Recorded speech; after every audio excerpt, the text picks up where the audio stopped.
चाषी जितेबाला तार हक मागिला चाषी जितेबाला सत कहला जे क्विंटाल उपरे सरकार किंबा धान मंडी जी अच्छा सेक्रेटरी 8-10 किलो काटुचंती चाषी को शोषण करुचंती मिलर सहित सरकार मधुचंद्रिका करुचंती सेतेबेले चाषी उपरे की प्रकार माड़ होची बीजेपी रो गुंडा माने की प्रकार माड़ मरुचंती या सोशल मीडिया रे घुरी बुलुची। सोनपुर महिमा महोत्सव अनुष्ठित होतुला सेठाको उपमुख्यमंत्री कनक वर्धन सिंह अतिथि भावे जोग दबाकू जाइतिले। ठीक से समय चाषी नेता माने मंत्री को कहितिले जे जहां आपनक सरकार प्रतिश्रुति देइथिला से प्रतिश्रुति फेल मारुची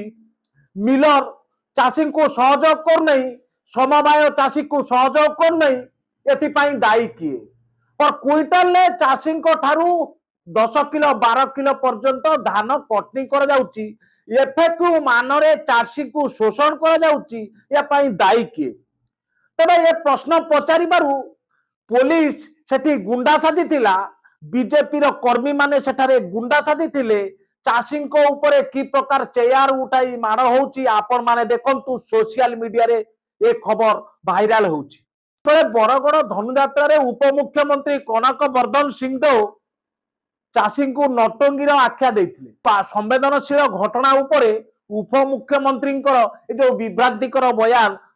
चाषी की प्रकार असुविधा होची कहीं धान उठुनी से कथा समाधान न करी सेवा बहाना रे भारतीय जनता पार्टी नेता माने ओडिशा को शोषण करने आरंभ कले बोली जहा कारण आलोचनार विषय वस्तु पलटि उपमुख्यमंत्री उपस्थित रे जो प्रकार आक्रमण कर जायछि चाषी को सारा चाषी समाज निंदा करुच्ची